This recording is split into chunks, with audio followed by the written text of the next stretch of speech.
Hello दोस्तों, कैसे हैं आप सभी लोग। मुझे उम्मीद है कि आप लोग बहुत अच्छे से होंगे।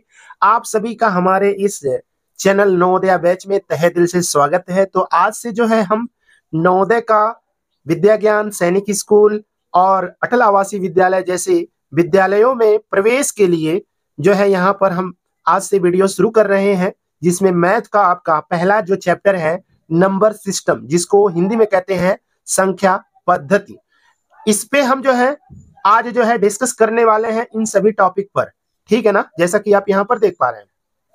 सबसे पहला जो पॉइंट है, फर्स्ट पॉइंट क्या कह रहा है भाई, यहाँ पर कह रहा है कि भारतीय गणना प्रणाली या दशमिक प्रणाली क्या होती है। ठीक है ना, तो आप जो है नंबर सिस्टम पढ़ने जा रहे हैं, यानी कि नंबरों के बारे में पढ़ने जा रहे हैं।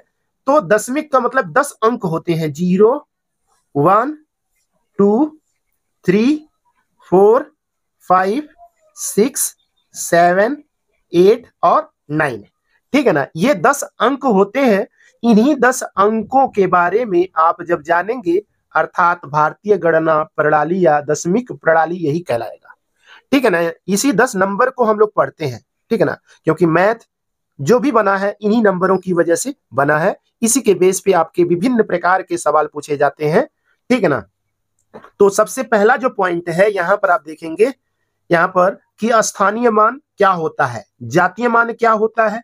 ठीक है ना, तो पहले हमें जो है यहाँ पर जैसे मान लेते हैं, अगर लिखा हो 4 5 और 6 लिखा हो, तो 4 5 6 को हम कहेंगे क्या। ठीक है ना, इसको हम बोलेंगे इकाई, दहाई, सैकड़ा। इसको हम बोलते हैं इकाई, अंग्रेजी में बोलते हैं वंस, टेंस, 100। और इसको बोलेंगे दहाई, और इसको बोलेंगे सैकड़ा, सैकड़ा। इस तरह से ये इकाई हो गया, दहाई हो गया और सैकड़ा हो गया।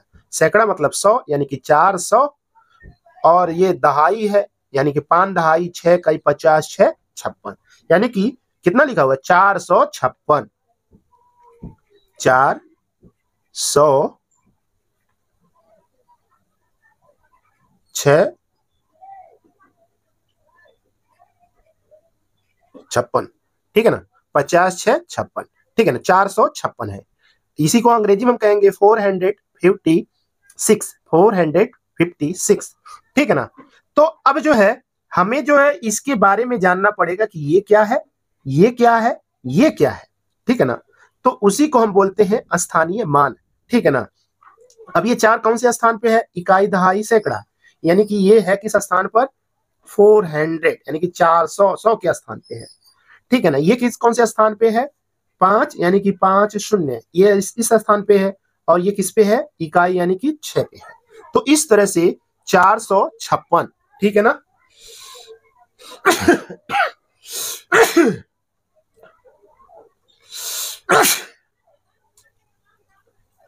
तो अब आपको समझ में आ गया होगा कि जो है यहां पर स्थानीय मान किसको कहते हैं। ठीक है ना, अब मान लेते हैं अगर ऐसे लिखा हो, ठीक है, अब आपसे पूछ ले कि बताइए इस 9 का स्थानीय मान क्या होगा, तो आप 9 लिख लेंगे, 1 2 3 और 4, 1 2 3 और 4, इसका स्थानीय मान क्या हो जाएगा, इतना हो जाएगा। यानी इकाई, दहाई, सैकड़ा, हजार, 10,000, क्या हो जाएगा 90,000। ठीक है ना, अब आपको समझ में आ गया होगा कि स्थानीय मान किसको कहते हैं। तो स्थानीय मतलब जो उस स्थान पे रहेगा उसे उसका क्या बोलते हैं, उसको स्थानीय मान।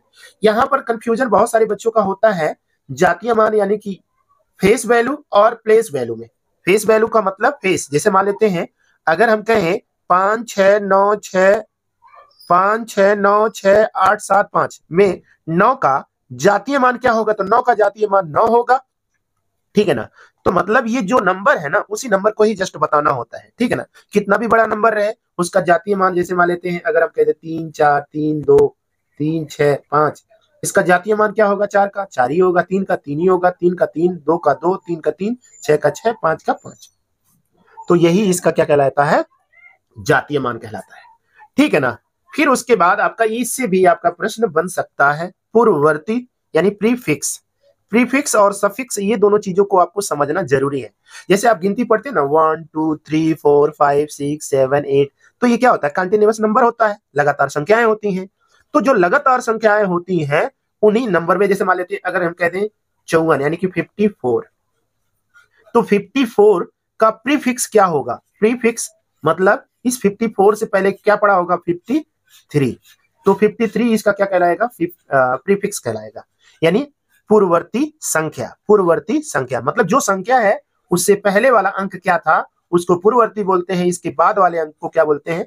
अनुवर्ती बोलते हैं, यानी कि सफिक्स बोलते हैं। अब 54 का क्या हो जाएगा भाई? 55 हो जाएगा। समझ में आ गया होगा आपको कि प्रीफिक्स क्या कहलाता है और सफिक्स क्या कहलाता है, यानी कि पूर्ववर्ती और अनुवर्ती। ठीक है ना, ये कंसेप्ट आपके क्लियर हो गए होंगे। अब आ जाते हैं यहाँ पर देखेंगे नेचुरल नंबर, जो कि प्राकृतिक संख्या। प्राकृतिक संख्या किसको कहते हैं? जो संख्या 1 से 9 तक स्टार्ट होता है, जैसे मान लेते हैं हम यहाँ पे कह दिए 1 2 एंड सो ऑन, कहां तक? 9 तक। तो ये जो संख्या होती है इसी संख्या को ही हम क्या कहते हैं? प्राकृतिक संख्या कहते हैं, नेचुरल नंबर कहते हैं। जैसा कि आप ये नंबर देखें ना दशामिक में, तो दशामिक में ये 1 से लेकर 9 तक की जो संख्याएं होती हैं उन्हीं को प्राकृतिक संख्या कहते हैं। ठीक है, अब यहाँ पे आ जाता है पूर्ण संख्या क्या होता है, होल नंबर क्या होता है। तो होल नंबर में यहाँ पर आप देखेंगे, होल नंबर में जो नंबर होता है 1 से लेकर 1 2 3 एंड सो ऑन 9 तक तो होता है, लेकिन उसमें एक और एक्स्ट्रा जुड़ने की वजह से वो क्या कहलाता है? पूर्ण संख्या कहलाता है। यानी कि जो संख्या 0 से शुरू होता है वो हमारा पूर्ण संख्या है, और जो 1 से शुरू होता है वो प्राकृतिक संख्या है। तो अब इसमें क्वेश्चन बन सकता है, प्राकृतिक सबसे छोटी प्राकृतिक संख्या क्या होगा भाई? 1 होगा। बड़ी का कोई निश्चित नहीं है, क्योंकि जितना नंबर आप आगे बढ़ाते जाएंगे उतना ही ज्यादा ये बड़ा होता चला जाएगा, इसलिए इसका फिक्स नहीं होता है। सबसे छोटा पूर्ण संख्या क्या होता है? 0। और सबसे बड़ा क्या होता है? ये इनफाइनाइट है, अनंत है। ठीक है ना, ये चीज तो आपको समझ में आ गया होगा।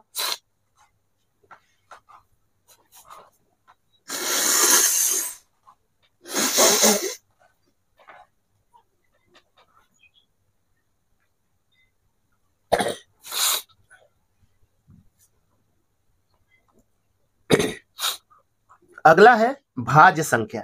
अगला है भाज्य संख्या। भाज्य संख्या किसको कहते हैं भाई? भाज्य मतलब भजने वाला, यानी कि कंपोजिट नंबर। क्या होता है भाई? ऐसी संख्या which number is divided by any numbers. ठीक है ना, ऐसी संख्या जो किसी भी संख्या से विभाजित हो, किसी भी संख्या से विभाजित हो।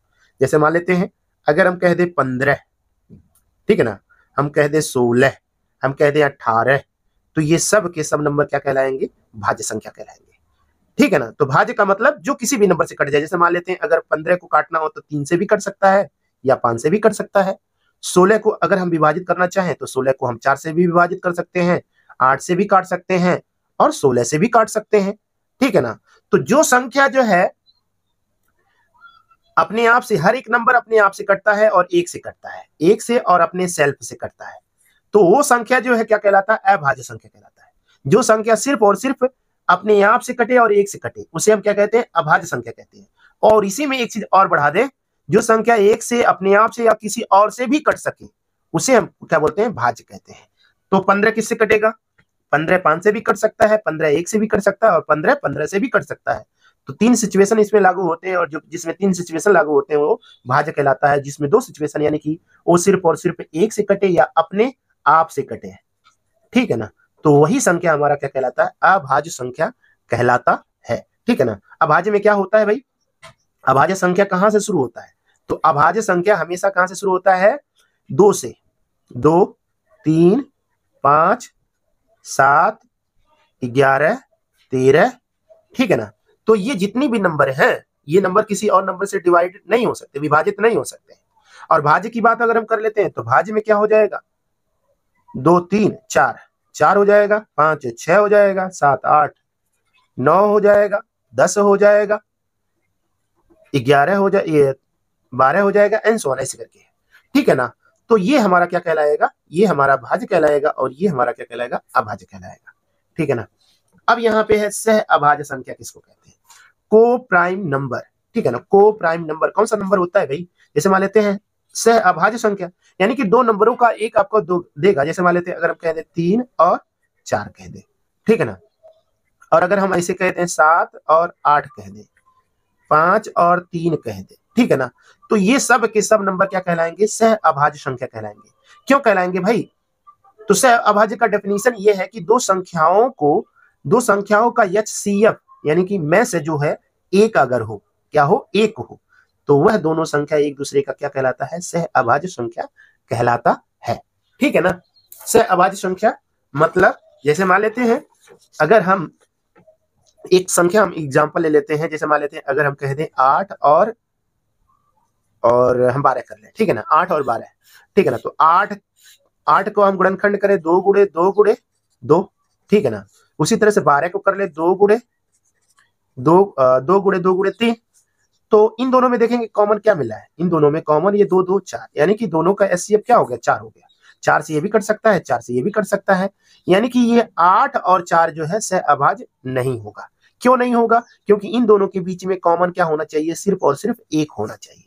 ठीक है ना। जैसे अब यहाँ पे एग्जाम्पल उठाया है 3 और 4 का, तो भैया 3 और 4 जो है, अब देखिए 3 एक कम 3 और 4 का मतलब 2 दूना 4 और 1, क्योंकि हर एक नंबर में 1 तो शामिल है, तो 2 दूना 4। तो भाई इस दोनों में कॉमन क्या मिला है, 1 मिल रहा है, इसीलिए इन दोनों का एचसीएफ क्या हो जाएगा, 1 होगा। और जिसका भी एचसीएफ 1 होता है उस सब का सब क्या कहलाता है, सहअभाज्य संख्या कहलाता है।